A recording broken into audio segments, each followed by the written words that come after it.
Environment of research in Indian universities and colleges.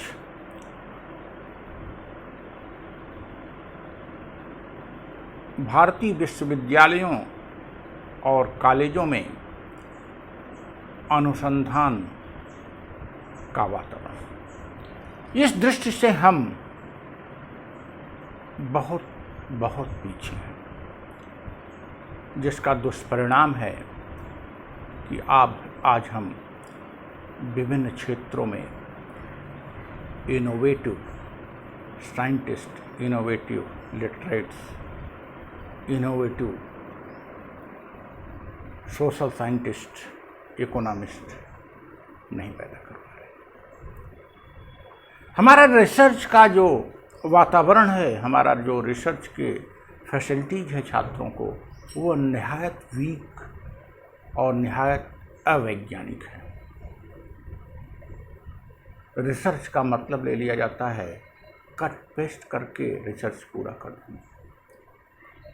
आखिर करेगा छात्र क्या जब उसको विश्वविद्यालय में बैठने के लिए जगह तक उपलब्ध नहीं है, जब उसे आवश्यक पठनीय सामग्री उपलब्ध नहीं है, जब उसे एक गाइड अलॉट कर दिया गया उसका भी पर्याप्त समय नहीं मिलता, उस विषय के अन्य विशेषज्ञों से मिलने का मौका न हो, राष्ट्रीय और अंतर्राष्ट्रीय स्तर के विशेषज्ञों के पास जाने का मौका न हो, तो वो क्या कर सकता है? ऐसी स्थिति में वह जो कर सकता है कर रहा है, और अनुसंधान के नाम पर खिलवाड़ हो रहा है, और लगातार हम इस दिशा में पिछड़ते जा रहे हैं। पीछे थे ही और भी पिछड़ते जा रहे हैं। अगर देश को आगे जाना है, देश को विश्व समुदाय, विकसित सभ्य देशों के समुदाय की बराबरी करनी है या उनसे आगे जाना है, तो अनुसंधान के क्षेत्र में हमें आमूलचूल सुधार और परिवर्तन करना पड़ेगा। अनुसंधानकर्ता के लिए बैठने की जगह न होना दुर्भाग्यपूर्ण है। अनुसंधानकर्ता के लिए पुस्तकों का उपलब्ध न होना दुर्भाग्यपूर्ण है। अनुसंधानकर्ता देश के किसी भी विशेषज्ञ से मिलना चाहता है और मिलना उसके लिए आवश्यक है, वो मिल नहीं पाता, यह दुर्भाग्य। वस्तुतः विषय और विषय में ही एक टॉपिक पर अनुसंधान का मतलब ले लिया गया है, उस टॉपिक पर कुछ नई चीज़ें जोड़ तोड़ के लिखते हैं। किसी भी विषय पर नई चीज़ लिखने के लिए आवश्यक है उस विषय के सभी क्षेत्रों का ज्ञान, साथ साथ अन्य विषयों का भी ज्ञान। अर्थात अनुसंधानकर्ता को न केवल अपने गाइड से अपितु अपने विभाग के समस्त प्राध्यापकों से इंटरैक्शन की नियमित सुविधा होनी चाहिए।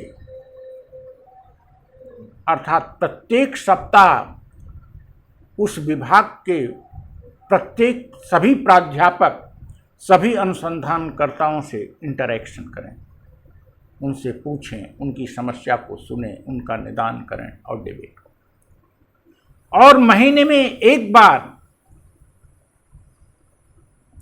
विश्वविद्यालय के अन्य विषयों के विशेषज्ञों से उनका सामना हो, जो ये बतावें कि उनके विषय में नया कुछ क्या हो रहा है।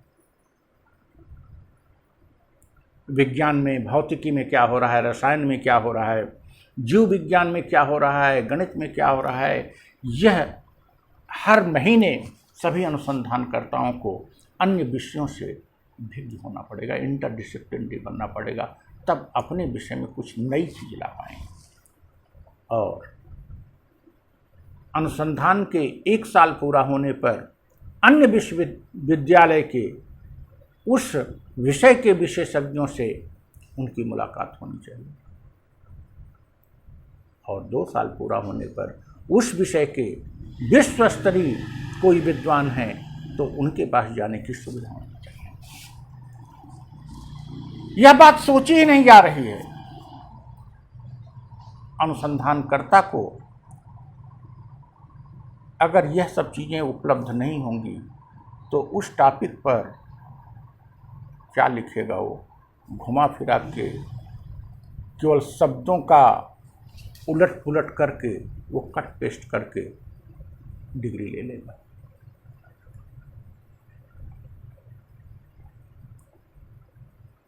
अनुसंधान का तात्पर्य होता है कि उस छात्र को पारिवारिक समस्याओं का सामना न करना पड़े,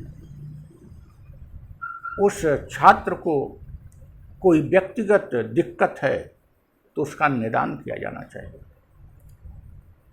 तथा उस छात्र को अनुसंधान के संबंध में समस्त फैसिलिटी सरकार द्वारा, विश्वविद्यालय द्वारा उपलब्ध कराई। अगर ऐसा हो तो एक टाइम बाउंड स्केल पर हम दुनिया के श्रेष्ठतम वैज्ञानिक, श्रेष्ठतम अर्थशास्त्री, श्रेष्ठतम कृषि वैज्ञानिक, श्रेष्ठतम समाज विज्ञानी पैदा कर सकें, श्रेष्ठतम प्रशासक, श्रेष्ठतम राजनीतिज्ञ और